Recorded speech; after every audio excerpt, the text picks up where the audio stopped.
नमस्कार विद्यार्थी मित्रांनो, तुम्हा सर्वांचं परत एकदा विदर्भ IAS अकॅडमीच्या ऑनलाईन प्लॅटफॉर्मवर मनपूर्वक स्वागत आहे। मित्रांनो, आपण प्रीवियस लेक्चरमध्ये पेपर 1 PSIRचा पेपर 1 याबद्दल आपण त्या ठिकाणी डिस्कशन केलं होतं। अभ्यासक्रम आपण थोडक्यात समजून घेतला होता। PSIRचा पेपर 1चा कोणत्याही ऑप्शनमध्ये दोन पेपर असतात, दोन्ही पेपर त्या ठिकाणी मिळून 500 मार्काचा तुमचा वैकल्पिक विषय असतो। 250 मार्काचे दोन पेपर असतात। सो त्या पेपरमध्ये आपण प्रीवियस लेक्चरमध्ये पेपर 1 समजून घेतला होता की पेपर 1 मध्ये कोणता सिलेबस आहे आणि थोडक्यात अभ्यास कसा करायचा असतो, बरोबर। आता ह्या लेक्चरमध्ये आपण पेपर 2 हा समजून घेणार आहोत, बरोबर। सो PSIRचा पेपर 2 नेमका सिलेबस आहे काय, अभ्यासक्रम आहे काय, या अभ्यासक्रमाचा आपल्याला कुठे GS मध्ये फायदा होतो काय, या गोष्टी आपल्याला आज या लेक्चरमध्ये समजून घ्यायच्या आहेत। चला तर प्रॉपर आपण त्या ठिकाणी व्यवस्थित एक एक चॅप्टर बघू। त्या चॅप्टरमध्ये कोणकोणत्या गोष्टी आपल्याला अभ्यासायच्या असतात त्या गोष्टी आपण थोडक्यात समजून घेऊ। ओके, सो वैकल्पिक विषय आपण कोणत्या विषयाच्या त्या ठिकाणी समजून घेणार आहोत। वैकल्पिक विषय कोणता, राज्यशास्त्र आणि आंतरराष्ट्रीय संबंध।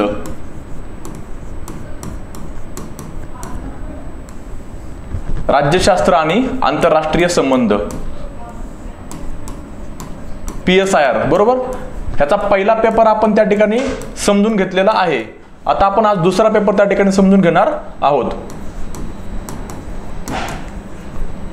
त्याला आपण शॉर्ट मध्ये काय म्हणतो, PSIR political science and international relations, बरोबर। एक मिनिट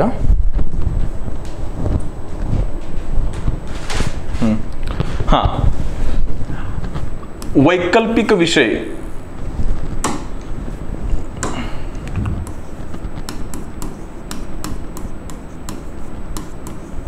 वैकल्पिक विषय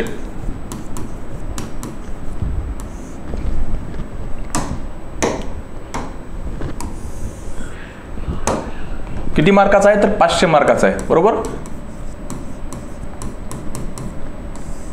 दोन पेपर आहेत, 250 मार्काचा एक पेपर 1 आणि 250 मार्काचा दुसरा पेपर 2, बरोबर। चला आता आपण हा पेपर 1 बघितलेला आहे। आता आपला आजच्या लेक्चरमध्ये पेपर 2 समजून घ्यायचा आहे, बरोबर। थोडक्यात पुढे जायच्या अगोदर त्या ठिकाणी सांगतो की सिस्टम कशी आपण त्या ठिकाणी बघणार आहोत। बघा, आता मी हे प्रीवियस लेक्चरमध्ये पण सांगितलेलं आहे, या ठिकाणी काही नवीन विद्यार्थी असतील त्यांच्यासाठी बघा। आता हा पेपर 1 कन्सिडर करा आणि हा पेपर 2 कन्सिडर करा। ओके, प्रत्येक पेपरमध्ये आपल्याला दोन सेक्शन पाहायला मिळतात। हा आहे सेक्शन A आणि हा आहे सेक्शन B। ह्यामध्ये पण सेक्शन A आणि सेक्शन B, बरोबर। पेपर 1 आणि पेपर 2, बरोबर। हा किती मार्काचा आहे, 250 मार्काचा आहे आणि हा सुद्धा 250 मार्काचा आहे, बरोबर ना। ह्यामध्ये त्या ठिकाणी काय थेरीज आहेत, म्हणजे आपण त्याला सिद्धांत असं म्हणू मराठीमध्ये। ह्यामध्ये काय तर त्या ठिकाणी भारतीय शासन आणि राजकारण, त्याला आपण IGP म्हणू, इंडियन गव्हर्नमेंट अँड पॉलिटिक्स, बरोबर। भारतीय शासन आणि राजकारण, इकडे सुद्धा त्या ठिकाणी सेम सिद्धांत आहेत। आज आपण बघणार आहोत काय सिद्धांत आहेत वगैरे वगैरे, थेरीज आहेत थोड्याशा सुरुवातीमध्ये। आणि नंतर या ठिकाणी भारत आणि जग, इंडिया अँड वर्ल्ड, भारत आणि जग, बरोबर। त्याला आपण त्या ठिकाणी शॉर्ट मध्ये IR सुद्धा म्हणू आपण, IR। आणि हा त्या ठिकाणी थोडक्यात पॉलिटीचा पोर्शन आहे। सो तुमचे हे ज्या दोन गोष्टी आहेत IGPच्या म्हणजे त्या ठिकाणी पॉलिटीच्या आणि IRच्या, ह्या तुमच्या त्या ठिकाणी आपले जे GS चे 4 पेपर आहेत, GS1, GS2, GS3 आणि GS4, या GS मध्ये तुम्हाला त्या ठिकाणी हे ओव्हरलॅप झालेलं पाहायला मिळणार आहेत, बरोबर ना। सो GS2 मध्ये त्या ठिकाणी GS2 मध्ये इंडियन पॉलिटी आहे, त्यानंतर IR आहे इंटरनॅशनल रिलेशन्स, गव्हर्नन्स आणि सोशल जस्टिस। त्यामध्ये पॉलिटी आणि IR हे त्या ठिकाणी पॉलिटी तुमचा इथं कव्हर होतोय आणि IR तुमचा ह्या ठिकाणी कव्हर होतो। लक्षात ठेवा, कव्हर होते म्हणजे बऱ्यापैकी गोष्टी त्याच आहेत, परंतु काय ह्या ठिकाणी आपल्याला गोष्टी डीप मध्ये बघायच्या PSIR मध्ये, आणि तिथं गोष्टी तुम्हाला त्या ठिकाणी फक्त वर्ण बघायच्या आहेत। मग कशा बघायच्या डीप आणि त्या ठिकाणी थोडक्यात याचा आपण अर्थ पुढे समजून घेणार आहोत। आता बघा, आपण सुरू करतोय हा पेपर, बरोबर। ह्याला काय म्हणतात बघा, पेपर हा आहे तुलनात्मक राजकारण। पेपरला काय म्हणतात, कंपॅरेटिव्ह पॉलिटिक्स, तुलनात्मक राजकारण।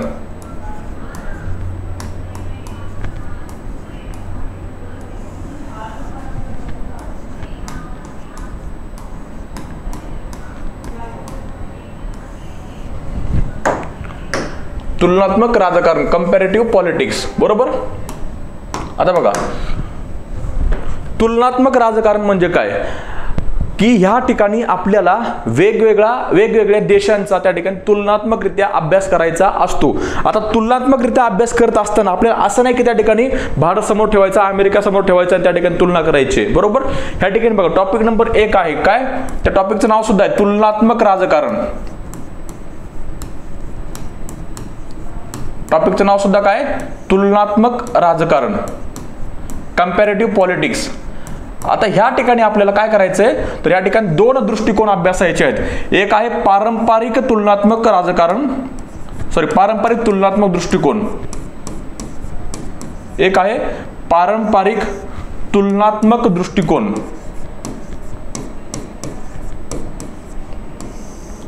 आणि दुसरा आहे आधुनिक तुलनात्मक दृष्टिकोन. हे दृष्टिकोन आपल्या ठिकाणी अभ्यासायचे आहेत. हे समजून सांगतो काय तुम्हाला ह्याच्यामध्ये. हे पारंपरिक आहे, त्यानंतर आधुनिक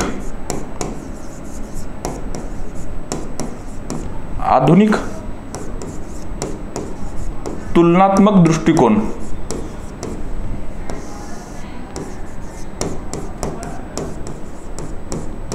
आधुनिक तुलनात्मक दृष्टिकोन. आता पारंपरिक तुलनात्मक दृष्टिकोन जो आहे, पारंपरिक तुलनात्मक दृष्टिकोन आपण प्रामुख्याने ह्यामध्ये आपण ज्यावेळेस देशांची तुलना करतो, ह्या तुलनेचा कालावधी कुठपर्यंत आहे तर दुसऱ्या महायुद्धापर्यंत त्या ठिकाणी ह्या दृष्टिकोनाचा अभ्यास केला जायचा. म्हणजे काय की त्या ठिकाणी दुसऱ्या महायुद्धाच्या अगोदर जी तुलना केली जायची ही फक्त युरोपियन देशांमध्येच तुलना केली जायची. युरोपियन देशांच्या संविधानाची तुलना केली जायची. आता बघा मी प्रॉपर सांगतो, ऐकून घ्या. दुसऱ्या महायुद्धाच्या अगोदरचा हा दृष्टिकोन आहे. यामध्ये युरोपियन देशांच्या संविधानाची तुलना केली जायची. फक्त युरोपियनच का? कारण की हे बघा तुम्ही दुसऱ्या महायुद्धापर्यंत म्हणजे काय तर 1945 पर्यंत प्रामुख्याने जे पूर्वेकडील देश होते, आशिया खंडातील असतील, आफ्रिका खंडातील असतील, या ठिकाणी काय होत्या, वसाहती होत्या. म्हणजेच काय आपल्यावर त्या ठिकाणी प्रामुख्याने ब्रिटिशांचं राज्य होतं. मग आपलं स्वतंत्र संविधान नव्हतं. आपलं स्वतंत्र संविधान नसल्यामुळे त्या ठिकाणी ह्या पारंपरिक तुलनात्मक दृष्टिकोनामध्ये जे पूर्वेकडील देश आहेत, मग भारत असेल किंवा आशिया खंडातील असतील किंवा आफ्रिका खंडातील असतील, यांचा अभ्यास त्या ठिकाणी केला जात नव्हता, बरोबर. सो पारंपरिक तुलनात्मक दृष्टिकोनामध्ये त्या ठिकाणी फक्त युरोपियन देशांचा तुलनात्मकरित्या अभ्यास केला जायचा. जे पूर्वेकडील देश होते, आशिया खंडातील असतील किंवा आपले आफ्रिका खंडामधील असतील, यांचा तुलनात्मकरित्या अभ्यास केला जात नव्हता. कारण की त्यांचं स्वतंत्र संविधान नव्हतं, त्यांच्यावर वसाहती होत्या, त्यांच्यावर दुसऱ्या देशांचं राज्य होतं.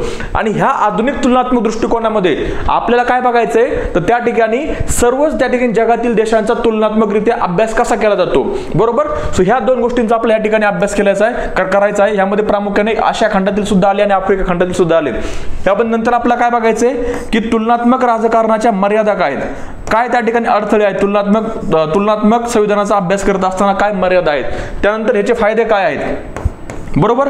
आणि प्रश्न तुम्हाला त्या ठिकाणी एमपीएससीला पडू कसा शकतो की पारंपरिक तुलनात्मक दृष्टिकोन व आधुनिक तुलनात्मक दृष्टिकोन यामधील फरक स्पष्ट करा, एवढा सरळ प्रश्न त्या ठिकाणी येऊ शकतो, बरोबर. किंवा पारंपरिक तुलनात्मक दृष्टिकोन स्पष्ट करा असा पण येऊ शकतो, किंवा आधुनिक तुलनात्मक दृष्टिकोन स्पष्ट करा.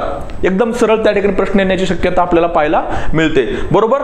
त्यानंतर आपण बघतो तुलनात्मक राजकारणात जनक कोणाला म्हटलं जातं. तुलनात्मक राजकारणात जनक त्या ठिकाणी आपण म्हणतो अरिस्टॉटलला. का?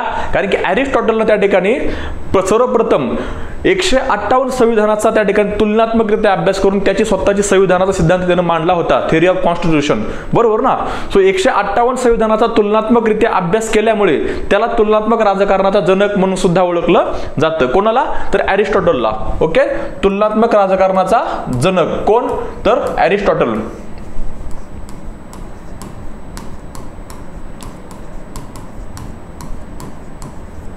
हा आपला त्या ठिकाणी टॉपिक नंबर 1 आहे. कोणत्या तर सेक्शन ए मधला, बरोबर, विभाग अ, सेक्शन ए मधला टॉपिक नंबर 1 आहे. आता टॉपिक नंबर 2 बघा कशामधला तर सेक्शन त्यानंतर ए मधलाच बघा, बरोबर. तुलनात्मक दृष्टिकोनातील राज्य.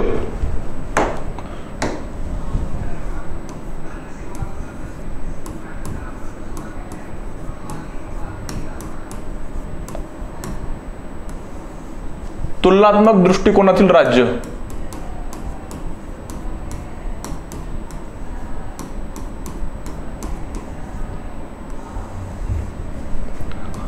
टॉपिक 1 मध्ये आपण त्या ठिकाणी राज्य घटनांचा संविधानाचा तुलनात्मकरित्या अभ्यास केला आहे. या ठिकाणी आपण काय करणार आहोत तर त्या ठिकाणी जे राज्य आहेत काही आपण त्या ठिकाणी ह्यामध्ये 3-4 प्रकारचे राज्य करणार आहोत. एक आहे भांडवलशाही राज्य. भांडवलशाही राज्यांचं स्वरूप, भांडवलशाही राज्यांचं स्वरूप काय आहे आणि स्वरूप कसं बदलत आहे. ओके. त्यानंतर काय समाजवादी राज्य. समाजवादी राज्यांचं स्वरूप काय आहे आणि समाजवादी राज्यांचं स्वरूप कशा पद्धतीने बदलत आहे, इथं आपण उदाहरण सुद्धा घेणार आहोत. त्यानंतर तिसरं राज्य आहे विकसित राज्य. विकसित राज्यांचं स्वरूप काय आहे आणि विकसित राज्यांचं स्वरूप कशा पद्धतीने बदलत आहे. आणि पुढचं चौथं आहे त्या ठिकाणी अविकसित आणि विकसनशील, दोघांचं पण या ठिकाणी घेतो. विकसनशील राज्यांचं स्वरूप काय आहे आणि विकसनशील राज्यांचं स्वरूप कशा पद्धतीने बदलत चाललेलं आहे, म्हणजे परिस्थिती काय आहे आणि परिस्थिती कशा पद्धतीने बदलत चाललेली आहे. ओके. स्वरूप व बदलते स्वरूप.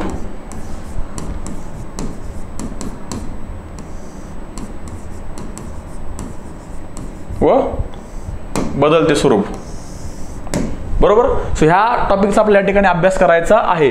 मग भांडवलशाहीमध्ये प्रामुख्याने आपण त्या ठिकाणी अमेरिकेचा अभ्यास करणार आहोत. अमेरिकेचा अभ्यास, अमेरिकेचं स्वरूप काय होतं, कशा पद्धतीने त्या ठिकाणी अमेरिकेमधील राज्य व्यवस्थे स्वरूप बदलत चाललेलं आहे. बरोबर. म्हणजे सुरुवातीच्या काळामध्ये काय होतं की राज्य त्या ठिकाणी जो आपण मूळ उदारमतवाद बघतो तिथं राज्य काय करतंय, राज्याची भूमिका कमीत कमी आहे.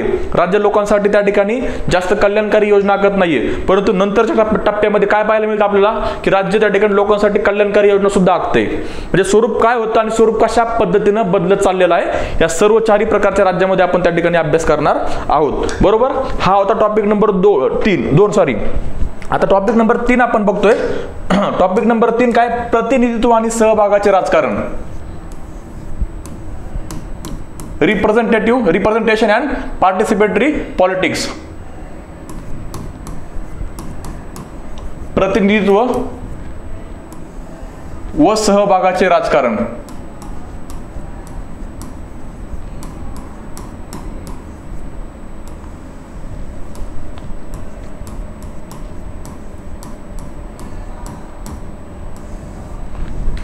व सहभागाचे राजकारण. Topic number 3. बरोबर. आता यामध्ये आपल्याला त्या ठिकाणी विकसित राज्य व विकसनशील राज्य यामध्ये सामाजिक चळवळी, दबाव गट आणि राजकीय पक्ष यांच्यातील आपल्याला तुलना करायची. बरोबर. या टॉपिक मध्ये आपल्याला काय बघायचंय तर विकसित राज्य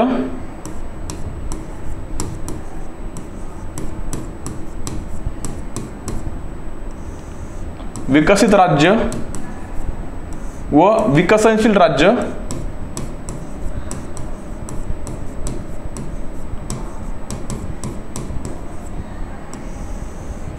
विकसित राज्य व विकसनशील राज्य यांमधील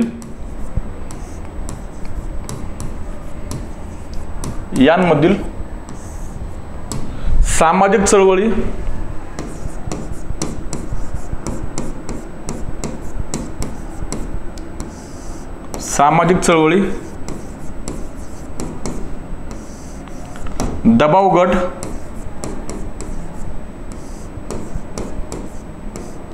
व राजकीय पक्ष यांचा तुलनात्मकरित्या अभ्यास. बरोबर ना. आता बघा की काही त्या ठिकाणी आता ह्यामध्ये फरक काय बघा, दबाव गट, राजकीय पक्ष आणि सामाजिक चळवळीमध्ये काय फरक आहे बघा. बरोबर.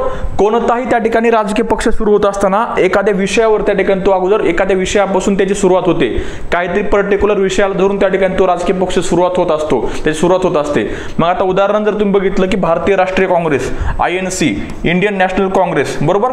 सुरुवातीच्या काळामध्ये भारतीय राष्ट्रीय काँग्रेस जे होता त्या ठिकाणी समाजातील प्रश्न घेऊन त्या ठिकाणी ब्रिटिशांपुढे त्या ठिकाणी विनंत्या करायचा, याचना करायचा की तुम्ही ह्या गोष्टी त्या ठिकाणी लवकरात लवकर सुधारणा करण्याचा प्रयत्न करा. मग त्या ठिकाणी सुरुवातीला इंडियन नॅशनल काँग्रेस काय होता, एक सामाजिक चळवळ होती. समाजामधील त्या ठिकाणी प्रश्न घेऊन त्या ठिकाणी सुरू झालेली ही चळवळ होती.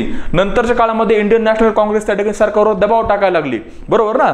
म्हणजेच काय तर त्याचं दबाव गटामध्ये रूपांतर झालं. दबाव गट म्हणजे काय की त्या ठिकाणी जो म्हणजे अशा लोकांचा गट, दबाव गट म्हणजे अशा समूहाचा गट की ज्यांची त्या ठिकाणी काय की एका विशिष्ट त्यांची एक विचारधारा आहे, विचारधारेच्या आधारावर त्यांचे सामान्य प्रश्न आहेत, प्रश्न सेम आहेत, त्या प्रश्नाच्या आधारावर ते लोक एकत्र आले आहेत आणि सरकारवर दबाव टाकत आहेत.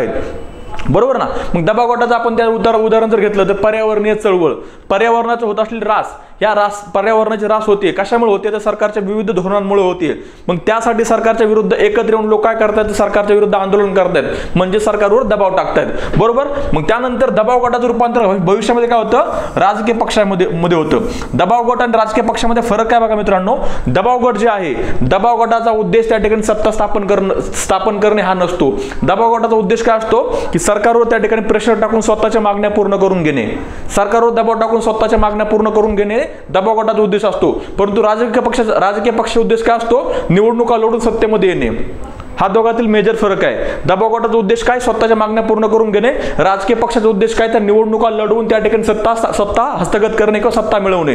हा दोघांमधला मेजर फरक आहे. मग भारतीय राष्ट्रीय काँग्रेस सुरुवात कशी झाली, त्या ठिकाणी सामाजिक प्रश्न घेऊन त्या ठिकाणी अगोदर ते ब्रिटिशांच्या विरुद्ध लढा देत होते. नंतर काय झाला, त्या ठिकाणी त्यांचं नंतर त्या ठिकाणी ते दबाव गटामध्ये त्यांचं रूपांतर झालं. सरकारवर दबाव टाकू लागले वेगवेगळ्या मागण्यांसाठी, आणि नंतर भविष्यामध्ये त्यांनी निवडणुका लढल्या सत्ता मिळवण्यासाठी, म्हणजेच काय त्यांचं राजकीय पक्षामध्ये रूपांतर झालं. अजून एक जर त्या ठिकाणी उदाहरण बघितलं, आप म्हणजे काय, आम आदमी पार्टी. आम आदमी पार्टी त्या ठिकाणी सुरुवातीला काय तर भ्रष्टाचाराच्या विषयावर सरकारच्या विरोधामध्ये त्या ठिकाणी आवाज उचलू लागली दिल्लीमध्ये. बरोबर ना. भ्रष्टाचाराच्या विषयावरून दिल्लीमध्ये त्या ठिकाणी सरकारच्या विरुद्ध आवाज उचलू लागली. नंतरच्या काळामध्ये त्यांनी असं त्या ठिकाणी मत मांडलं की जर आपल्याला भ्रष्टाचार संपवायचा असेल तर आपल्याला सत्तेमध्ये जावं लागेल. म्हणजेच नंतर काय तर आम आदमी पक्ष त्या ठिकाणी आम आदमी पक्षाचं सत्तेमध्ये म्हणजे पक्षामध्ये रूपांतर झालं. ही जी चळवळ होती या चळवळीचं रूपांतर कशामध्ये झालं तर राजकीय पक्षामध्ये झालं, आणि त्यांनी निवडणुका लढवल्या. ओके. सो त्या ठिकाणी त्यांनी नंतर काय केल्या, निवडणुका लढवल्या. सो ह्या गोष्टी त्या ठिकाणी आपल्याला बघायच्या असतात. ह्या गोष्टींचा आपल्याला तुलनात्मकरित्या अभ्यास करायचा आहे. बरोबर. हा टॉपिक नंबर 3 होता बघा. आता बघा टॉपिक नंबर 4 जागतिकीकरण.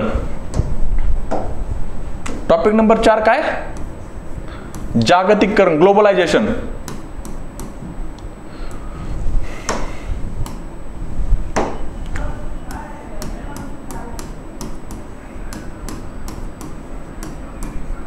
ग्लोबलायझेशन, जागतिकीकरण. बरोबर. आता हे जागतिकीकरण म्हणजे काय, जागतिकीकरणाचे फायदे काय आहेत, जागतिकीकरणाचे तोटे काय आहेत, त्याचबरोबर जागतिकीकरणाचा विकसनशील देशांना फायदा झालाय की तोटा झालाय.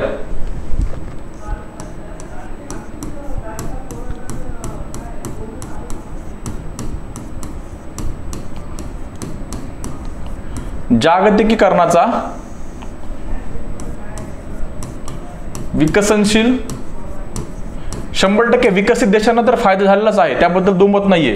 परंतु विकसनशील देशांना त्याचा फायदा झाला का नाही, विकसनशील देशांना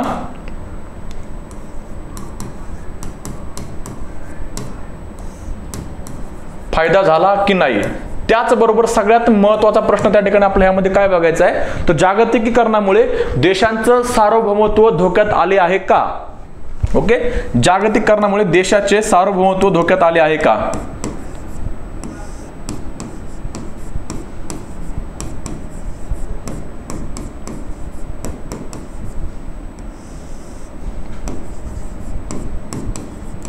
हा पण त्या ठिकाणी आपला अभ्यास करायचा आहे.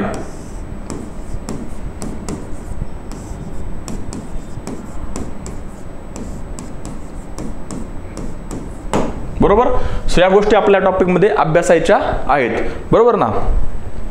पुढचा टॉपिक आहे बघा, टॉपिक नंबर 5 आंतरराष्ट्रीय अभ्यासाचे वेगवेगळे दृष्टिकोन, आंतरराष्ट्रीय संबंधाचे दृष्टिकोन.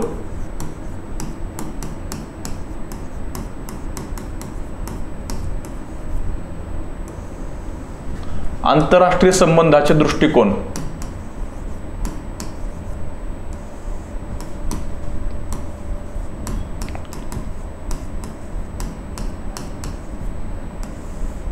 बरोबर. आंतरराष्ट्रीय राजकारणाकडे बघत असताना त्या ठिकाणी आपले वेगवेगळे दृष्टिकोन ह्यामध्ये बघायचे आहेत. यामध्ये कोणकोणते दृष्टिकोन आहेत, तर यामध्ये आपल्याला त्या ठिकाणी वास्तववादी दृष्टिकोन अभ्यासायचा आहे की वास्तववादी लोक, वास्तववादी विचार प्रवाह आंतरराष्ट्रीय राजकारणाकडे कसं बघतोय. वास्तववादी विचार प्रवाह, आदर्शवादी विचार प्रवाह, त्यानंतर उदारमतवादी विचार प्रवाह, त्यानंतर मार्क्सवादी विचार प्रवाह हा आंतरराष्ट्रीय राजकारणाकडे कसं बघतोय, बरोबर, विचार प्रवाह। आता हे वास्तववादी काय सांगतात बघा, आंतरराष्ट्रीय राजकारणामध्ये प्रत्येक राष्ट्र काय करतोय तर त्या ठिकाणी स्वतःचं राष्ट्रीय हित जपण्याचा प्रयत्न करतोय। प्रत्येक राष्ट्र काय करणार आहे, स्वतःचे राष्ट्रीय हित जपण्याचा प्रयत्न करणार आहे, स्वतःचे राष्ट्रीय हित हेच त्या ठिकाणी काय असणार आहे, शाश्वत असणार आहे। त्याचबरोबर आंतरराष्ट्रीय राजकारणामध्ये नेहमी त्या ठिकाणी अराजकता असणार आहे, गोंधळ असणार आहे, युद्धाची स्थिती असणार आहे, असं कोण सांगतायत तर त्या ठिकाणी वास्तववादी सांगतायत। आंतरराष्ट्रीय राजकारणामध्ये काय असणार आहे तर नेहमी गोंधळ,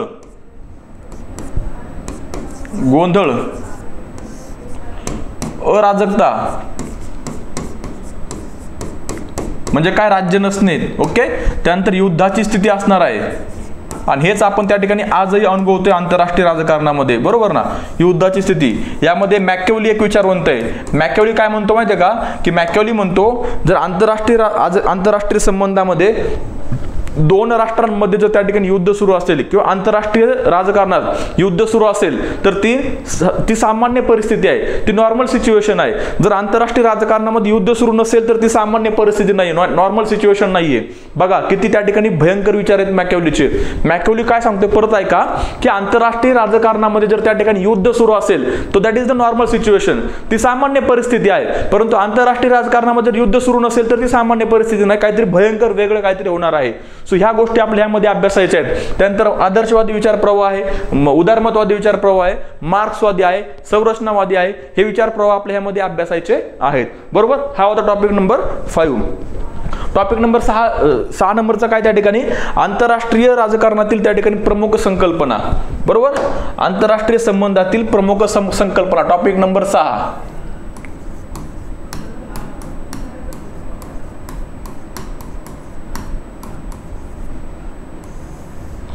आंतरराष्ट्रीय संबंधातील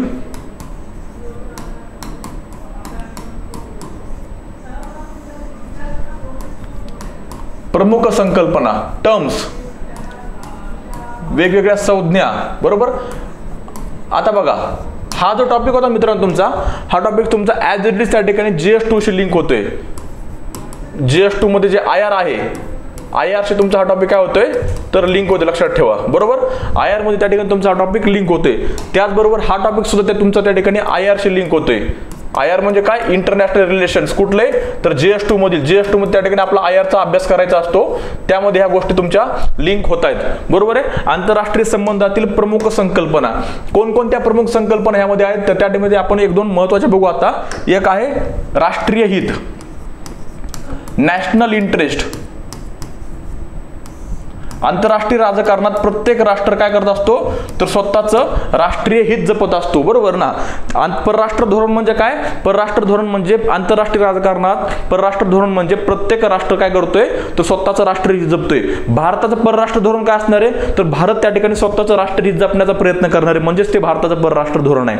मग भारताचं राष्ट्रीय हित काय की त्या ठिकाणी भारताचा प्रदेश, त्या ठिकाणी भारताचं राष्ट्रीय हित काय की जेवढं शक्य होईल तेवढं भारताच्या म्हणजे आंतरराष्ट्रीय राजकारणामध्ये भारत जिथं समस्येमध्ये आहे, भारतासाठी समस्या काय, चीन ही भारतासाठी समस्या आहे, भारतासाठी पाकिस्तानी समस्या आहे। मग त्या ठिकाणी आपल्याला अशा देशांबरोबर आपले संबंध प्रस्थापित करायचे जे पाकिस्तानच्या विरोधामध्ये आपल्याला मदत करणार आहेत, जे चीनच्या विरोधामध्ये आपल्याला मदत करणार आहेत। मग कोण असणार आहे, अमेरिका असणार आहे, मग रशिया असणार आहे, मग युरोपियन महासंघ असणार आहे। मग ह्यालाच काय म्हणतात तर स्वतःचं राष्ट्रीय हित जपणे, बरोबर। ही संकल्पना अजून खूप डीप मध्ये मी तुम्हाला वरून सांगतोय, बरोबर। त्यानंतर सामूहिक सुरक्षा, कलेक्टिव्ह सिक्युरिटी, सामूहिक सुरक्षाचं त्या ठिकाणी परफेक्ट एक्झाम्पल काय आहे तर त्या ठिकाणी नेटो किंवा नाटो, लक्षात ठेवा, दोन्ही पण त्या ठिकाणी प्रोनाउन्सिएशन योग्य आहेत। नेटो हा आपण लोकसत्तामध्ये त्या ठिकाणी त्या दिवशी बघितलं होतं, आलेलं होतं नेटो, आणि जनरली आपण नाटो असं यूज करतो, बरोबर। सो या ठिकाणी जे देश आहेत नाटोमध्ये किती आहेत, 32 देश आहेत। त्या 32 देशांचं त्या ठिकाणी एकत्रितरित्या नाटो ही संघटना आहे, नॉर्थ अटलांटिक ट्रेटी ऑर्गनायझेशन।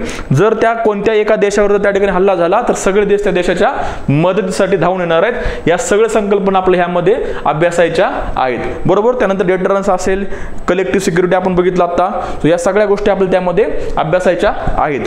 पुढे काय बघा, बदलती आंतरराष्ट्रीय राजकीय व्यवस्था, टॉपिक नंबर 7।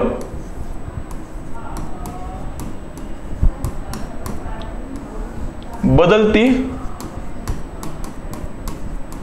आंतरराष्ट्रीय राजकीय व्यवस्था,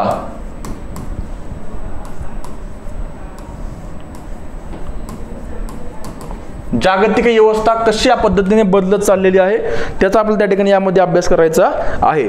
जागतिक व्यवस्था कशा पद्धतीने बदलत चाललेली आहे बघा, लक्षात ठेवा.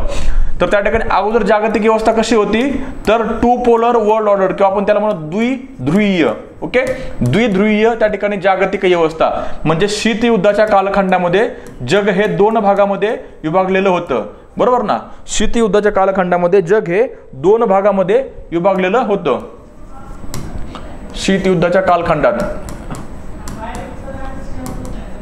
जग दोन भागात विभागलेलं होतं. त्याला आपण काय म्हणतो, तर द्विध्रुवीय त्या ठिकाणी जागतिक व्यवस्था. मग दोन भाग कोणते होते, तर एक गट होता त्या ठिकाणी सोव्हिएत युनियन म्हणजे आजचा रशिया, याचा जो समाजवादी विचारधारा त्या ठिकाणी उचलून धरत होता.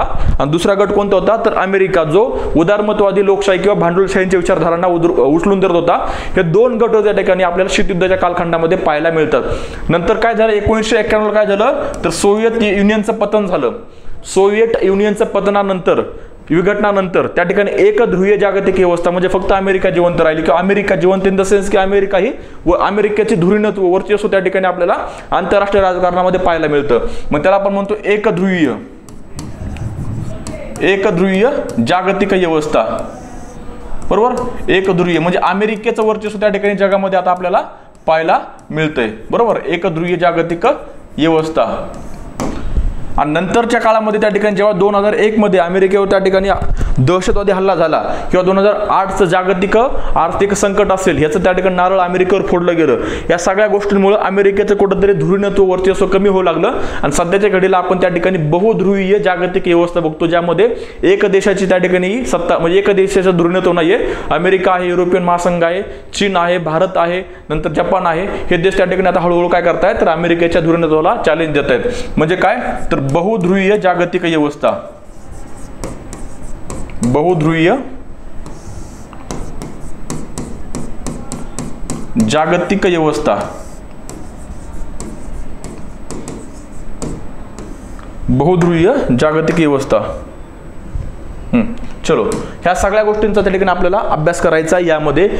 तसंच आपला अलिप्तवादी चळवळ म्हणजे काय हे पण अभ्यासायचं. नॉन अलाइनमेंट मुवमेंट, त्याला आपण नाम सुद्धा म्हणतो अलिप्तवादी चळवळ. बरोबर, ही अलिप्तवादी चळवळ प्रामुख्याने ऍक्टिव्ह कधी होती, तर ह्या शीतयुद्धाच्या कालखंडामध्ये ऍक्टिव्ह होती, ज्यावेळेस जग हे दोन भागामध्ये विभागलेलं होतं. बरोबर ना, ज्यावेळेस जग हे त्या ठिकाणी दोन भागामध्ये विभागलेलं होतं. दोन गटामध्ये जगाची विभागणी झाली होती. एक होता अमेरिकाचा गट आणि दुसरा होता सोव्हिएट रशियाचा गट. त्यावेळेस त्या ठिकाणी काही देशांनी वेगळं राहायचं, या दोन्ही गटामध्ये जायचं नाही आपल्याला, असा निर्णय घेतला. आपण तिसरी आघाडी निर्माण करू, त्याला आपण म्हणतो अलिप्तवादी चळवळ किंवा नॉन अलाइनमेंट मुवमेंट.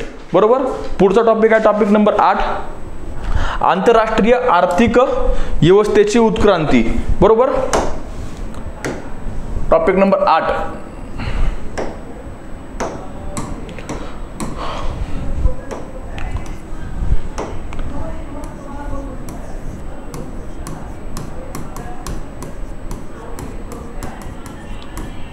आंतरराष्ट्रीय आर्थिक व्यवस्थेची उत्क्रांती.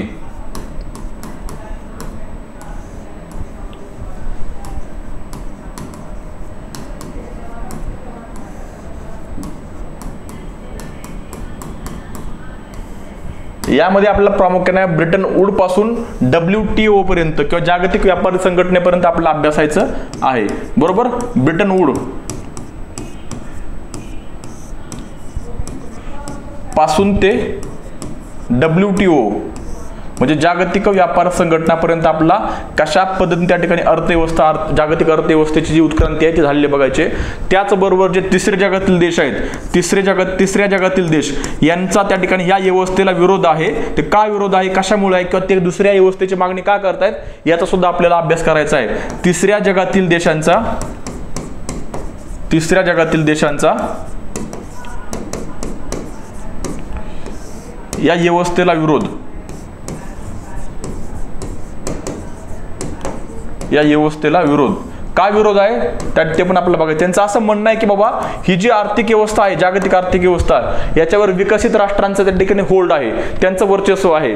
त्यामुळे त्या ठिकाणी आम्हाला त्या ठिकाणी रिप्रेझेंटेशन पण नाहीये आणि आमच्या बरोबर त्या ठिकाणी योग्य पद्धतीने त्या ठिकाणी व्यवहार करार पण केला जात नाही. That's why we need a new world economic order. Okay, हा टॉपिक नंबर 8 होता. टॉपिक नंबर 9 आहे संयुक्त राष्ट्रे. संयुक्त राष्ट्र संघाची स्थापना कधी झाली, संयुक्त राष्ट्र संघाचा उद्देश काय होता, संयुक्त राष्ट्र संघामध्ये त्या ठिकाणी कोणकोणत्या अजून अंतर्गत संघटना आहेत, त्याचबरोबर संयुक्त राष्ट्र संघामध्ये महत्वाचं म्हणजे काय तर शांतता सुरक्षा दल आहे. कोणता आहे, शांतता सुरक्षा दल. संयुक्त राष्ट्र संघ शांतता सुरक्षा दल. राष्ट्रसंघ शांतता रक्षक दल, UN पीस कीपिंग फोर्स, हे आपल्याला त्या ठिकाणी अभ्यासायचं आहे.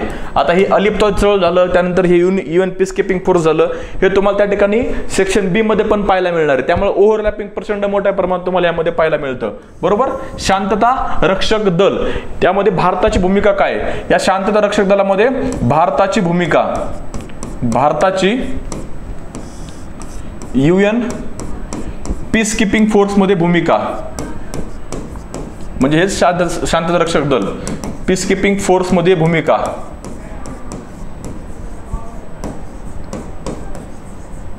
बरोबर, या गोष्टींचा आपल्याला यामध्ये अभ्यास करायचा आहे. टॉपिक नंबर 10 आहे जागतिक राजकारणाचे प्रादेशिकीकरण.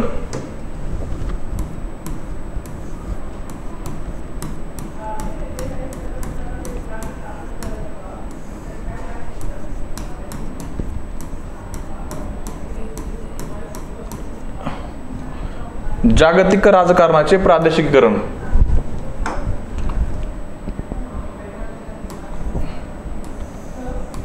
ह्यामध्ये आपल्याला काय काय अभ्यासायचं आहे तर युरोपियन महासंघ, त्यानंतर आशियान, ब्रिक्स, सार्क, या सगळ्या संघटनांचा यामध्ये आपल्याला अभ्यास करायचा आहे. युरोपियन महासंघ, युरोपियन महासंघ किंवा युनियन त्याला असं म्हणतो आपण, युरोपियन युनियन. त्यानंतर आपण त्या ठिकाणी बघणार आहोत की आशियान, ही प्रामुख्याने आशिया खंडामध्ये आपल्याला पाहायला मिळते. ओके, त्यानंतर सार्क, ओके, बिमस्टेक, या संघटनांचा त्या ठिकाणी आपल्याला यामध्ये अभ्यास करायचा आहे. खूप इंटरेस्टिंग या सगळ्या संघटना आहेत. आणि यामधला शेवटचा टॉपिक आहे समकालीन जागतिक व्यवस्था.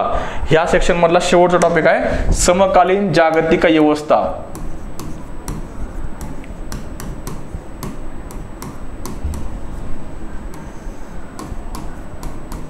समकालीन जागतिक व्यवस्था.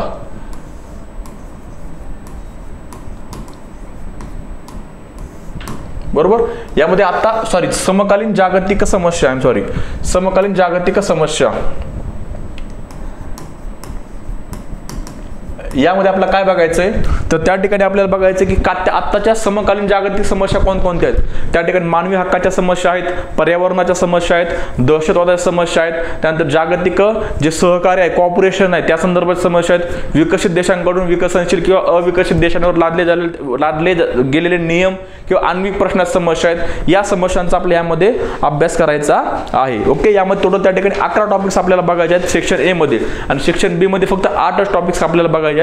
सेक्शन बी हा जास्त करंट ओरिएंटेड आपल्याला पाहायला मिळतो. इथं स्टॅटिक पोर्शन प्लस त्या ठिकाणी करंटच्या गोष्टी सुद्धा आपल्याला बघावा लागणार आहेत. बरोबर, त्याची तुम्ही त्या ठिकाणी चिंता करायची नाही. वेळोवेळी जे मुलं पूर्व परीक्षा पास होणार आहेत त्यांच्यासाठी आपण त्या ठिकाणी पूर्व आणि मुख्यच्या दरम्यान करंट ओरिएंटेड सेशन फक्त PSI साठी सुद्धा आपण घेऊन येणार आहोत. मग त्या ठिकाणी GS2 साठी पण असेल आणि PSI साठी सुद्धा असणार. आपण त्या ठिकाणी विशेष करून करंट ओरिएंटेड सेशन या स्टॅटिक्स पोर्शनला जोडून करंटला काय करता येईल हे आपण करणार आहोत. बघा, सगळ्यात महत्त्वाची गोष्ट यामध्ये काय असेल मित्रांनो तर आन्सर रायटिंग असेल. जेवढं तुम्ही उत्तर लिहाल तेवढा तुम्हाला त्याचा फायदा झालेला पाहायला मिळेल. ओके, सरते शेवटी काय महत्वाचं माहिती आहे का की तुम्ही कशा पद्धतीने उत्तर लिहितात. आर्ट ऑफ आन्सर रायटिंग खूप महत्वाचे आहे. तुम्ही लिहिलंय काय याच्यावरून तुम्हाला त्या ठिकाणी उत्तर चेक करणारा व्यक्ती जज करणार आहे. तुम्ही किती हुशार आहात यापेक्षा तुम्ही लिहिलंय काय हे खूप महत्वाचं आहे. त्यामुळे आता सगळ्यात महत्वाची गोष्ट काय असेल या पुढच्या 2-3 महिन्यामध्ये तर जे काय तुम्ही अभ्यासात आहात ते उत्तराच्या फॉर्म मध्ये त्या ठिकाणी उतरवण्याचा प्रयत्न करा. उत्तर लिहून त्या ठिकाणी ते चेक करून घ्या कोणाकोणतरी. जर त्या ठिकाणी तुम्हाला चेक करून घ्यायचे असेल तुम्ही विदर्भ IAS अकॅडमीच्या व्हॉट्सअप नंबरला पाठवू शकता. मी स्वतः त्या ठिकाणी त्या उत्तर तुमचे चेक करेल. ओके, आता पेपर 2 चा सेक्शन बी विभाग ब, त्याला नाव आहे भारत आणि जग. त्याला नाव काय, भारत आणि जग.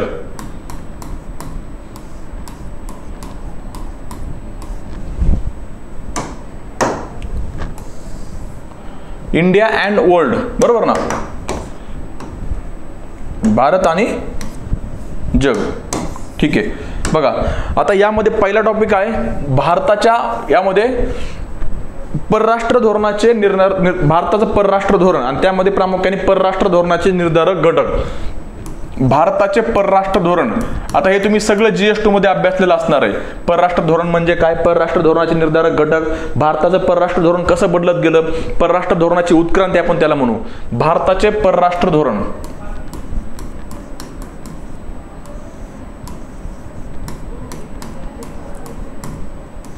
भारताचे परराष्ट्र धोरण यामध्ये आपण काय बघणार आहोत, तर त्या ठिकाणी यामध्ये परराष्ट्र धोरणाचे निर्धारक घटक कोणकोणत्या घटकावरून त्या ठिकाणी भारताचं परराष्ट्र धोरण आपल्याला प्रामुख्याने ठरवलेलं पाहायला मिळतं.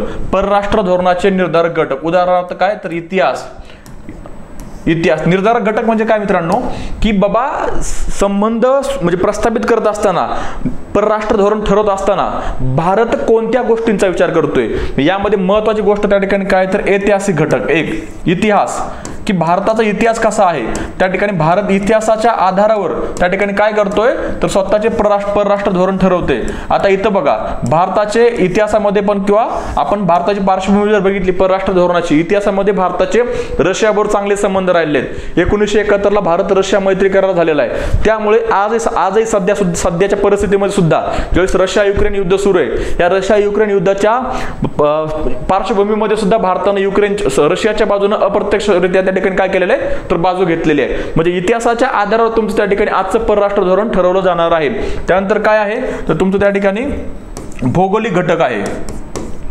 भौगोलिक घटक आहे म्हणजे तुम्ही कुठं आहात याच्यावर, म्हणजे तुमचं स्थान काय, तुमचं लोकेशन काय, तुमच्या लोकेशननुसार तुमचं त्या ठिकाणी परराष्ट्र धोरण ठरवलं जाणार आहे. आपल्या शेजारी त्या ठिकाणी कोण आहे, तर आपल्या शेजारी चीन आहे आणि आपल्या शेजारी पाकिस्तान आहे.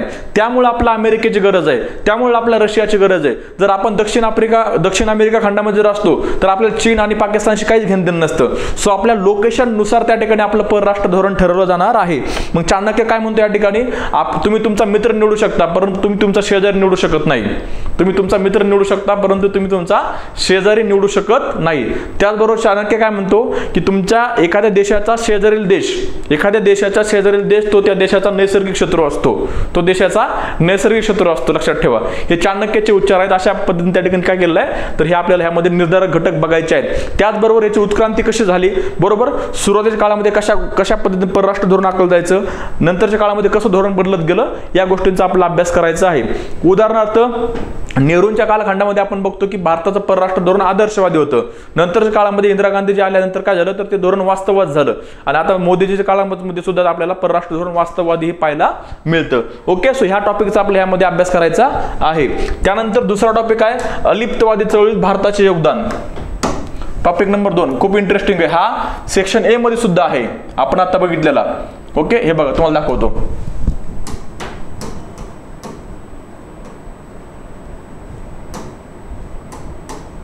हे बघा अलिप्तवाद चळवळ, बरोबर ना. सो हे त्या ठिकाणी परत त्या ठिकाणी आपल्याला रिपीट झालेलं पाहायला मिळतंय.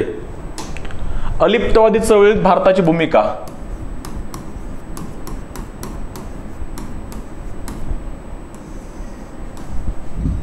आणि GS2 मध्ये सुद्धा आहे अलिप्तवादी चळवळीत भारताची भूमिका.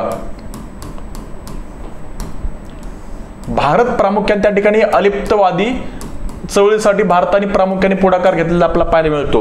अलिप्तवादी म्हणजे काय, तर वेगळे राहणे. कोणापासून वेगळे राहायचं, तर शीतयुद्धाच्या कालखंडामध्ये 2 गट होते. एक होता अमेरिकेचा गट होता जो भांडवलशाही विचारांना त्या ठिकाणी समर्थन द्यायचा, आणि दुसरा होता त्या ठिकाणी कोणाचा, तर सोव्हिएट रशियाचा जो समाजवादी विचारांचं समर्थन करायचा. या दोन्ही गटात आम्हाला जायचं नाही, आम्हाला अलिप्त राहायचंय. या अलिप्तवादी चळवळ उभा करण्यामध्ये भारताची काय भूमिका होती, प्रामुख्याने भारताची सगळ्यात जास्त भूमिका होती. भारताने त्या ठिकाणी इतर देशांना एकत्र घेऊन ही चळवळ सुरू केलेली आपल्याला पाहायला मिळते. याचा अभ्यास आपल्या या लेक्चरमध्ये या टॉपिक मध्ये करायचा आहे. त्यानंतर पुढे आहे भारत आणि दक्षिण आशिया यांचे संबंध.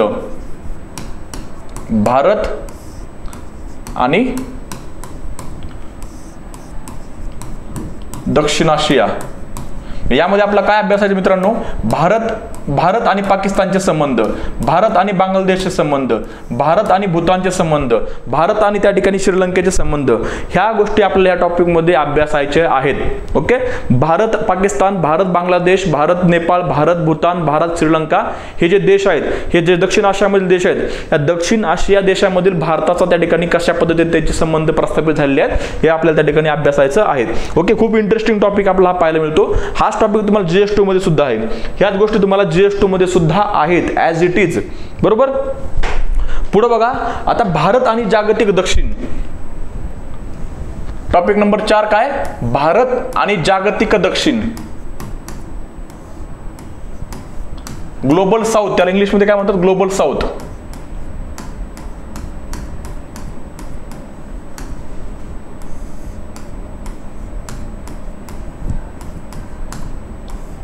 बरोबर.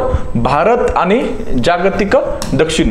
मग दक्षिण म्हणजे काय, जागतिक दक्षिण म्हणजे काय? जे इक्वेटरच्या खाली आपण बघतो जे दक्षिणेकडील देश आहेत त्यांना त्या ठिकाणी आपण जागतिक दक्षिण म्हणतो. मग या ठिकाणी प्रामुख्याने काय तर भारत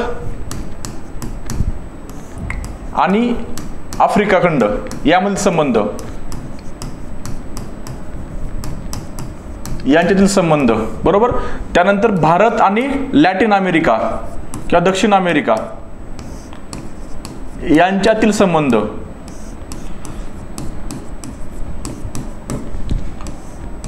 हा टॉपिक त्यामुळे तुम्हाला GS2 मध्ये पाहायला मिळणार नाही. थोडाफार रेफरन्स असतो पण जास्त नाहीये. त्यानंतर दक्षिण दक्षिण सहकार्य हे पण यामध्ये एक टॉपिक आहे. साऊथ साऊथ कोऑपरेशन, दक्षिण दक्षिण सहकार्य हे पण आपण यामध्ये अभ्यासणार आहोत. बरोबर. त्यानंतर टॉपिक नंबर 5 आहे बघा या नंतरचा पुढचा, की भारत आणि जागतिक सत्तेचे केंद्र. जे त्या ठिकाणी पॉवरफुल देश आहेत, आपण त्यांना प्रामुख्याने विकसित देश असं म्हणतो, की त्यांचे भारताबरोबर संबंध कसे आहेत. टॉपिक नंबर 5 भारत आणि जागतिक सत्तेचे केंद्रे.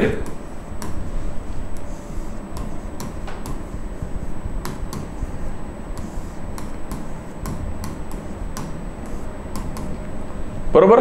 यामध्ये भारत अमेरिका असेल, भारत युरोपियन महासंघ असेल, भारत जपान असेल, भारत रशिया असेल आणि भारत चीन असेल. चीनला पण आता ह्या जागतिक सत्तेच्या केंद्रामध्ये त्या ठिकाणी प्रामुख्याने मोजलं जातं. त्यामुळे भारत अमेरिका संबंध कसे त्याचा आपल्या यामध्ये अभ्यास करायचा आहे. भारताचे आणि युरोपियन महासंघाचे संबंध कसे आहेत हे आपल्या यामध्ये अभ्यासायचे आहेत. त्यानंतर भारत रशिया संबंध कसे आहेत, भारत चीन कसे आहेत, भारत जपान कसे आहेत याचा आपल्या यामध्ये अभ्यास करायचा आहे.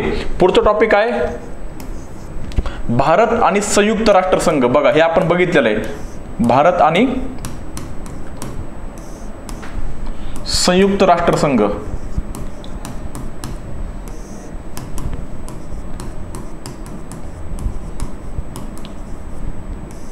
भारत आणि संयुक्त राष्ट्रसंघ. आता बघा आपण कुठं संयुक्त राष्ट्रसंघ बघितलेला आहे.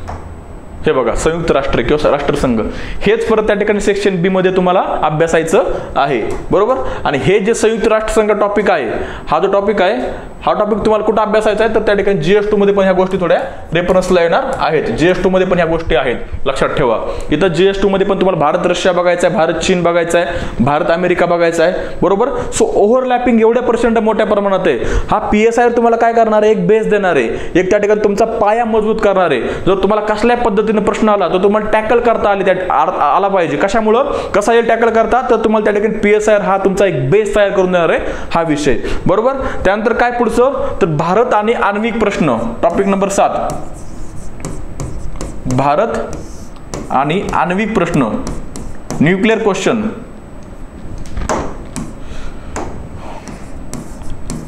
आण्विक प्रश्न.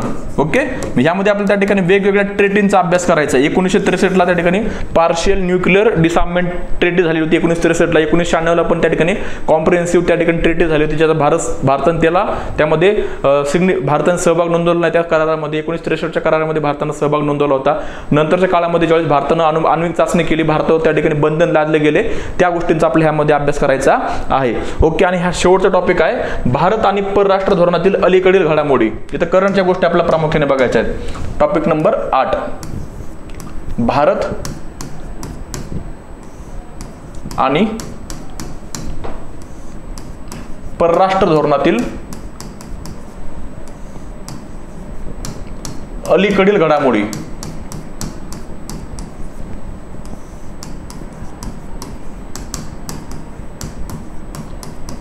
अलीकडील घडामोडी. बरोबर.